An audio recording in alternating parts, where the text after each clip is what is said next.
पटना में SIS group की 39वां वार्षिक आम सभा का आयोजन किया गया।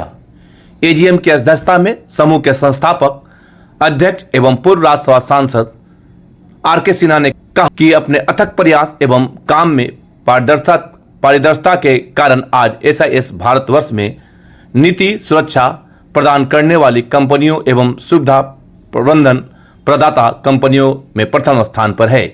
बिहार से शुरू होने वाली कंपनियों में आज SIS सबसे अधिक टैक्स भविष्य निधि एवं ESIC जमा करने वाली कंपनी में से एक है। साथ ही साथ यह बिहार के लोगों को रोजगार देने में वर्षों से अग्रणीय है।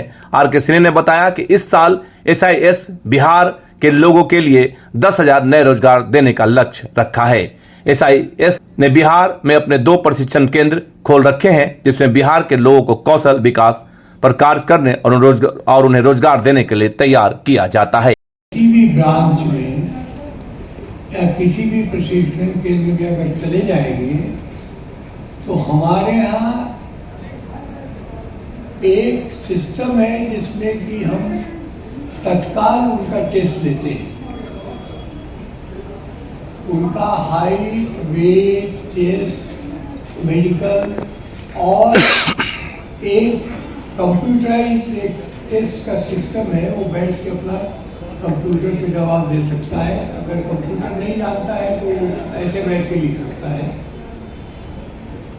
और वहीं पर हम इसको बता सकते हैं कि वो ट्रेनिंग के लिए फिट है या नहीं।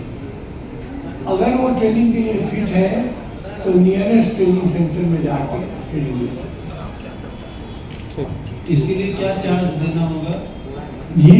इसके लिए आप बताएं कि शुल्क भी लगता है। हाँ, क्या शुल्क होगा?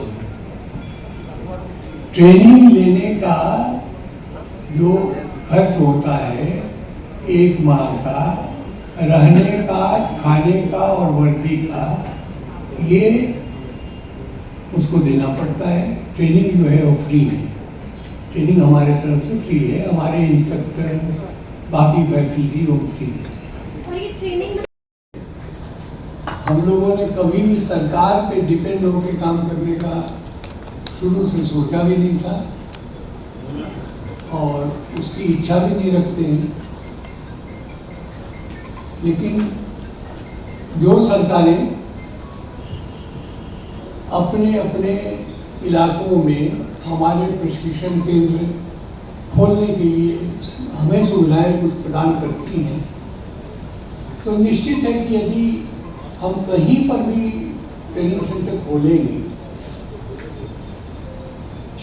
तो उस ट्रेनिंग सेंटर में जो लोग रिक्रूट होंगे उसी इलाके के होंगे।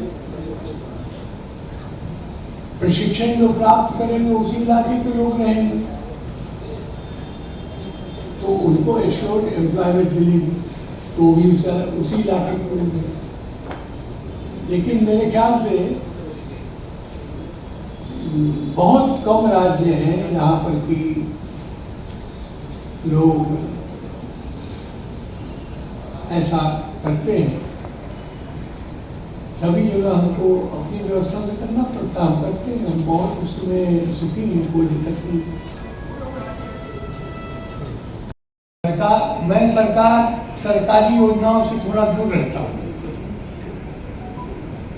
क्योंकि सरकारी योजनाएं जो हैं उसमें दुर्भाग्य से पारदर्शिता नहीं है, भ्रष्टाचार बहुत है, इसलिए उससे मैं दूर रहता हूँ।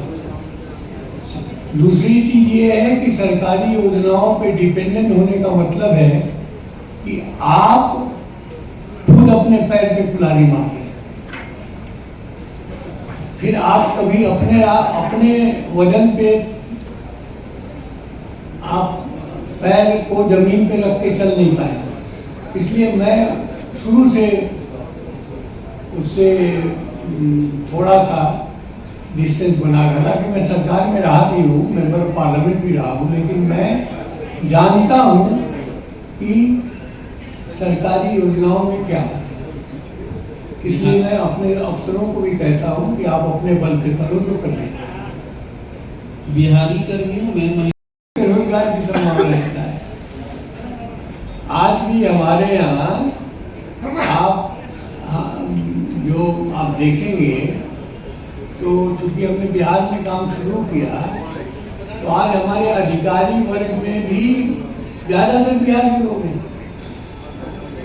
जो हमारे ट्रेन अपने ऑफिसर से जो प्रमोशन पा के आगे बढ़ते हैं तो मैं समझता हूँ कि वो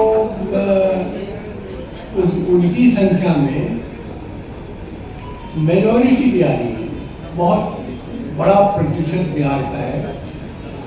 जो लोएस्ट लेवल है, फ्रंट लाइन है, जो गार्ड लेवल, लेडी गार्ड का और ड्राइवर का और सुपरवाइजर का, ये सब लेवल है, इसमें निश्चित रूप से सभी राज्यों के लोग हैं, क्योंकि वो बाद में आए। बहुत सीधी सी बात है कि जो आदमी हमारे साथ 74 से है तो वो तो आज डायरेक्टर बन गया है। रिटायर भी हो गए हैं लोग, और जो हैं भी वो 40-50 साल से हैं, ऐसे लोग हैं। तो इसलिए अगर आप उसका एनालिसिस करेंगे तो बिहार के जो हमारे जितने ऑफिसर्स हैं वो बिहार की मेजॉरिटी। मैं सरकारी योजनाओं से थोड़ा दूर रहता हूँ, क्योंकि सरकारी योजनाएं जो हैं उसमें दुर्भाग्य से पारदर्शिता नहीं है, भ्रष्टाचार बहुत है, इसलिए उससे मैं दूर रहता हूँ। दूसरी चीज ये है कि सरकारी योजनाओं पे डिपेंडेंट होने का मतलब है कि आप खुद अपने पैर पे कुल्हाड़ी मार रहे हैं, फिर आप कभी अपने वजन पे आप पैर को जमीन पे रख के चल नहीं पाए।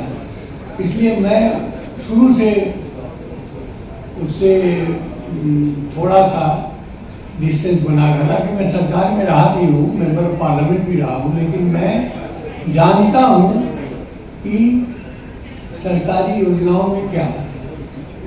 इसलिए मैं अपने अफसरों को भी कहता हूँ कि आप अपने बल पे करो जो कर रहे हैं। बिहारी कर्मियों में Manish, city post live, Patna.